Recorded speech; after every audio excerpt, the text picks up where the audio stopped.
I'm Zara Denijo, and this is the Roundup with Zara Denijo. Today, we'll be discussing the impact of social media on mental health. In this day and age where we are all addicted to our social media apps, with all the interactions and characters on social media, it is little wonder that there are serious implications for our mental health. We hit the streets to ask people how they thought social media was affecting their mental health. Let's take a look.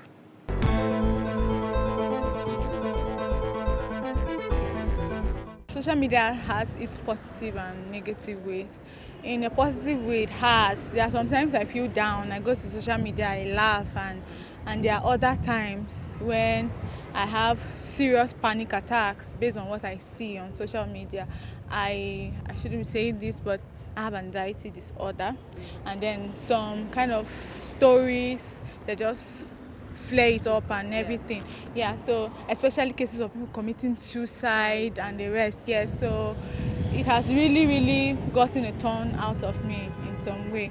Just be free now, live your life, man. Like most people are on this social media, like they're living a fake life. So basically, you just have to be yourself. It doesn't really matter how your friends are doing. It just matters how you're doing and how you're trying to grow. Social media has been going, like it's something that is part of our life now. So, and people have been addicted to it, and some of us gain things, some of us lose things in social media. The fact is that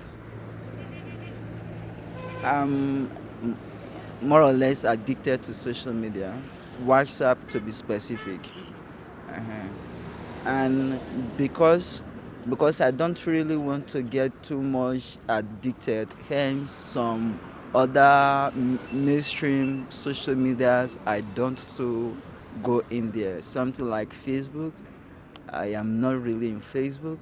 I can't remember the last time I go into Facebook since my last account was hacked.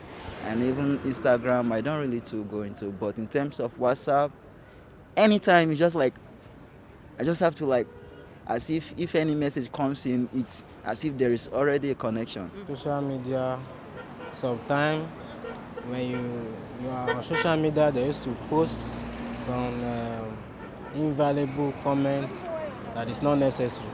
So I think that is the one of social media that affects human being.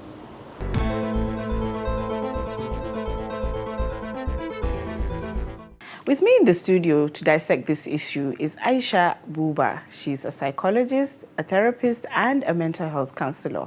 Welcome to Roundup. Thank you. So how does constant social media use affect our mental health? So I think it's important for us to establish what mental health is. It's a state of well-being where an individual is able to cope with the stressors of life and can contribute meaningfully to their society, can maintain healthy relationships. So this is what sums up what mental health is. And social media definitely impacts our mental health, both negatively and positively. But looking at negatively, for example, like you mentioned, the addiction, the constant looking at your phone, the constant checking, the constant wanting to be involved with trends and events happening. So if you look at the amount of time spent on social media, and that's not where you work, and that's not where your family members are, that's not where you relate to them. So what time is there for other activities in life? Mm-hmm. What time is there for work? Mm-hmm. What time is there for spending time with family, doing things you enjoy? Mm-hmm. What time is there for physical interaction? Mm-hmm. So it takes that away, which at the end of the day ends up leaving you more stressed. Because, for example, let's say you work or you study and you spend a lot of time on social media. All those things you have to do are pending. Yeah, so you're not as productive as you should be. You're not as productive. And then it ends up making you stressed out. And then that's where you start getting to burnout. And then everybody's just tired, but you're not productive and you're wondering what's going on. And it can also affect your sleep. And sleep is one factor that definitely influences your mental well-being.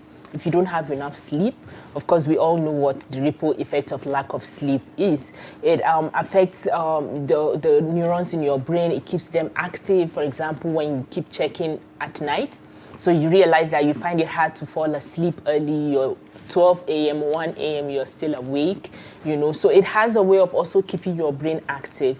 And let's not even talk about the other big factor, especially that affects young people, cyberbullying, which happens a lot on social media. Cyberbullying is real. It's as detrimental as you can think of. It can lead to depression, anxiety, suicide in extreme cases. And this happens a lot on social media. You just need to get on it once.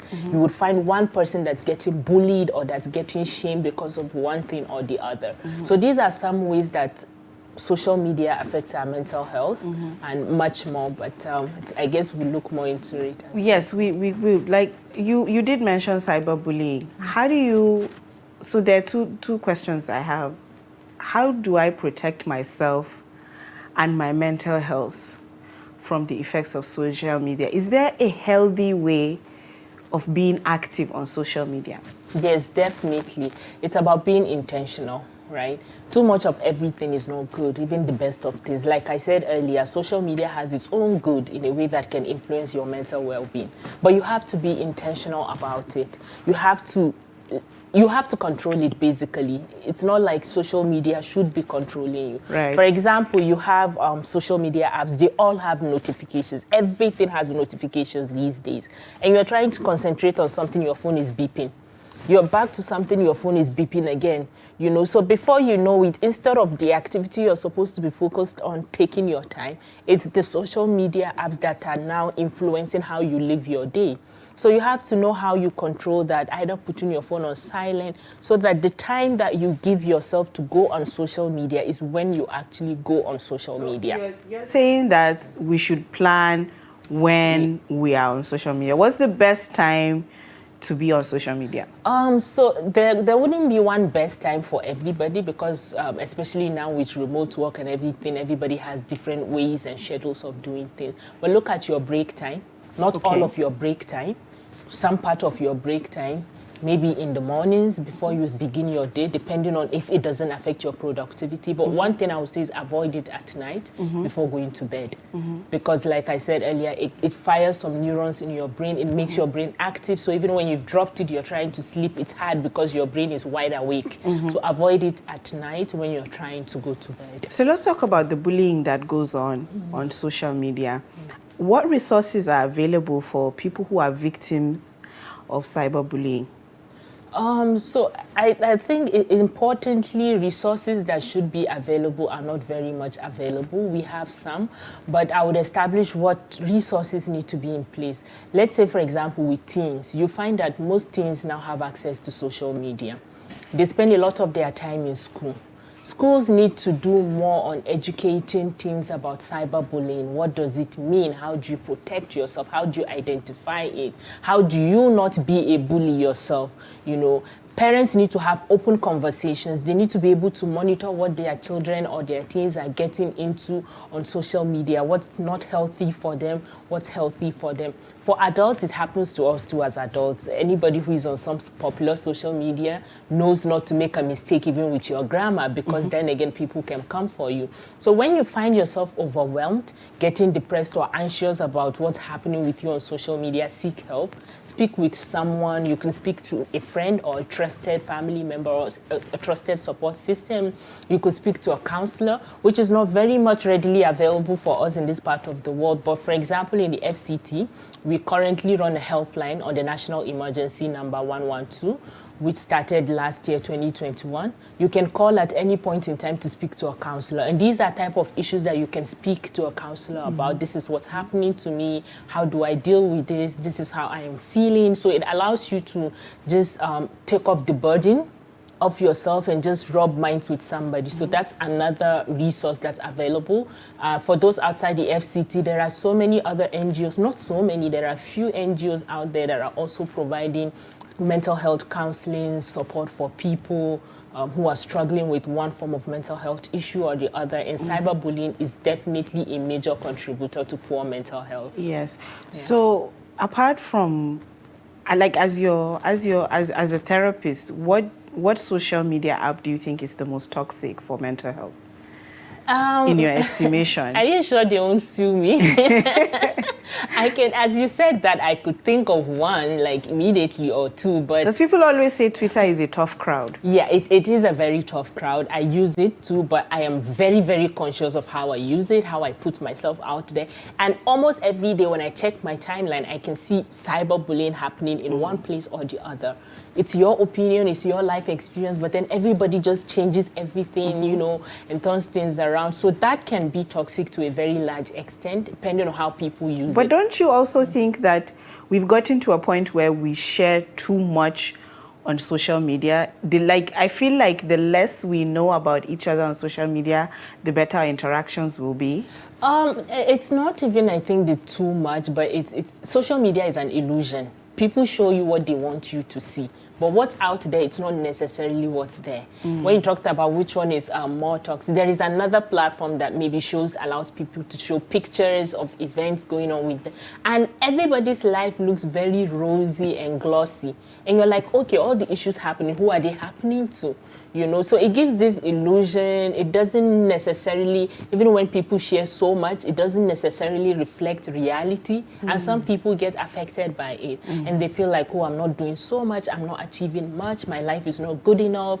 You know, they don't focus on the little good moments in their lives because they are seeing all of these really glossy, fancy things that's being shared by a lot of people. But a lot of times it's just an illusion. Yeah. But what about using, so for example, on platforms like Twitter, they have like mute buttons, and then they have mute functions for certain words that can trigger you. Do you advise users to take advantage of these resources? Please use it as overuse Muting, it. blocking. Yes, please. Use it. Everybody has a reason for being on social media. Some is to educate themselves. Some is to put out their brand or their business. People are there for a lot of positive reasons. And if this is other toxic things are getting in the way of your goals, please delete, mute, do whatever it takes to just cleanse your own timeline and let it reflect your goals for being there. Yeah. If someone has been bullied online, what steps should they take immediately they start feeling anxious or depressed? I think it's important to stay off. Sometimes we feel the pressure like we need to fix it, Sometimes it's beyond you, you really can't fix, and the more you keep pushing, the worse it keeps getting. So give yourself some time off. And if you notice with social media, people move on.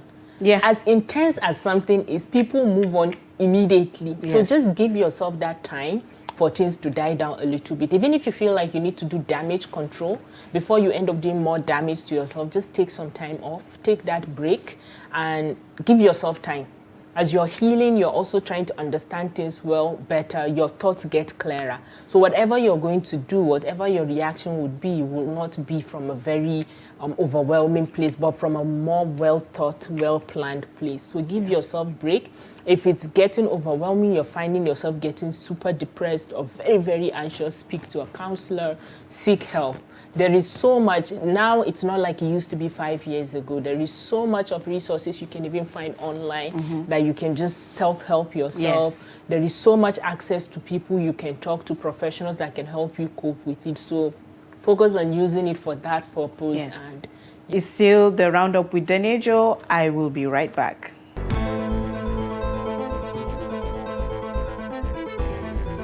Welcome back to the Roundup with Zara Denejo. If you're just joining us, we're discussing the impact of social media on mental health. I'm still with Aisha Buba, and our discussion continues. What do you suggest governments should do? Do you think that governments should censor social media companies, or that social media companies should regulate themselves? so I think when we talk about what government should do, we are always looking at from the consequence angle. After it has happened, government should do this to stop it from happening. Maybe we can look at it from a different angle. So when we talk about mental health is not something that's been addressed by creating a consequence or a punishment or taking away something. Because like I said earlier, it has its own good sides, right? We reach a lot of our of people in Nigeria through digital outreach, right? How about equipping people with the skills to be able to manage all of these negative consequences? Technology is moving very rapidly. Things are evolving. And as they come with positives, they will definitely come with negatives. How about we have individuals who have the skills, who have the life skills to withstand bullying, individuals who have the life skills to not be bullies, individuals who have the life skills to know when they are getting stressed out or when something is overwhelming them or when they are feeling depressed or anxious, what to do to improve that or how to seek Yeah, but help. what skills do I need to not be bullied? This is very, look at school curriculums, right? Starting from our schools, like every single school in Nigeria, irrespective of where it's located, how many schools have school counselors? That when a child is getting overwhelmed, they can speak with. That lets them know that it's okay to feel ABC type of emotions, and when these are happening to you, these are the support systems that are there in the society to help you. Right? Look at our curriculums. How many of them have mental health education? How many of them have life skills? And when we say mental health education, we're not just talking about teaching people about depression, symptoms of anxiety, symptoms of all the mental health disorders. No. Teaching kids about how to be assertive, it's mental health education. How to be able to speak up when things are not right. How to be able to look out for themselves. Teaching kids how to manage stress, it's mental health education. But what about, I'm already an adult and I'm already on social media. How can I protect myself? So what skills do I need, really? That's where we go gradually. So how do you protect yourself? You need, assertiveness is not just for kids, it's for every individual, even as an adult. Unfortunately, people look at, where can I seek this as an adult? That's why workplaces also need to do better in terms of having mental health policies, in terms of having policies that checks bullying, that checks when an employee is getting overwhelmed by something, what support system is there for them. As an adult, you also need to wake up and seek things for yourself. You need to learn assertiveness skills. It's not too late. You need to look at how you can learn how to use social media better. You need to be able to know how to look for positive things on social media. For example, like I said, we use social media, even as an organization, for digital outreach. We put out a lot of resources about how to take care of your mental health when you're struggling with bullying. This is how it feels like, this is what you can do when you're struggling with drug use or addiction, all of these resources are there online. As an adult, you have to seek them also. So you have to also know how you regulate. Regulation doesn't always have to come from government. Government can regulate. You also need to regulate as an individual. So yes, government can regulate and censor some things, but it's like once this is censored, something comes up again.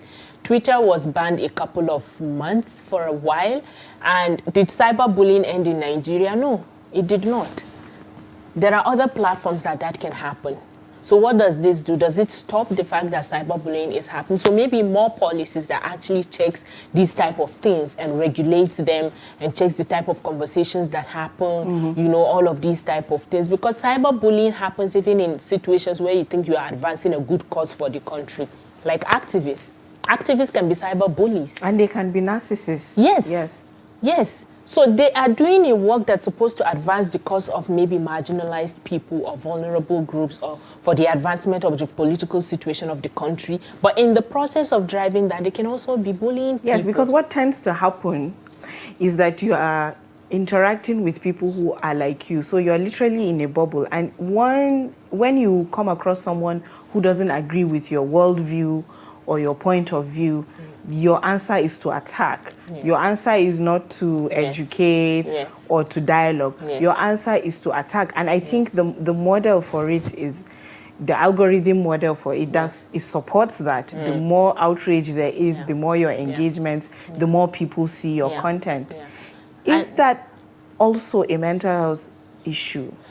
You mean the way they react? Yes, the reactions. So everybody has a mental health, right? Sometimes it suffers distress, just like when you have a physical health. Sometimes there are challenges with it. Sometimes it's top-notch, it's good, and it's in a good place, right? So the fact that you're a certain type of person doesn't make you immune or doesn't protect you from going through mental distress. Somebody can be traumatized, and they are exhibiting trauma on other people, right? So their response to situations is coming from a place of trauma.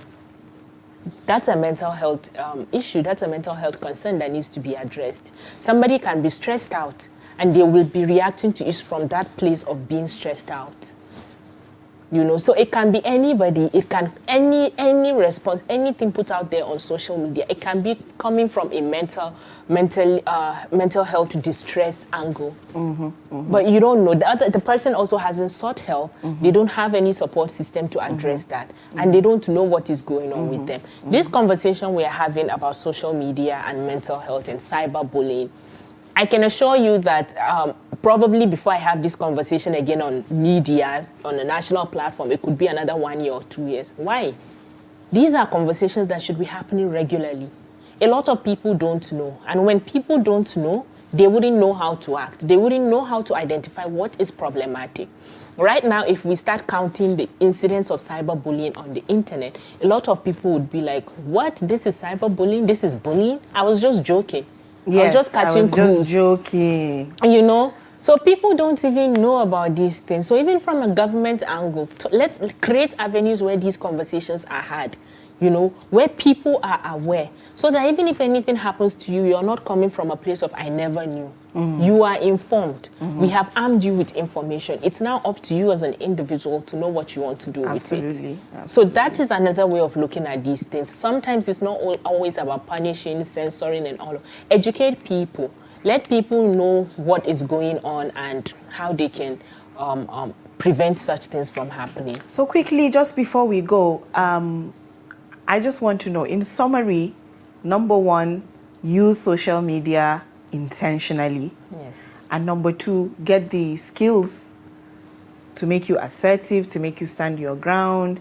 And number three, mental health conversations need to be happening offline as well as online. Yes. That's basically the summary for Yes. It's like the care package for social media use. Yes. All right. Thank you so much, Dr. Aisha Buba, for joining us today. Thank you for having me. We would love to have you again if you have us. Sure. Thank you. We'll be going for a break now, but we'll be right back.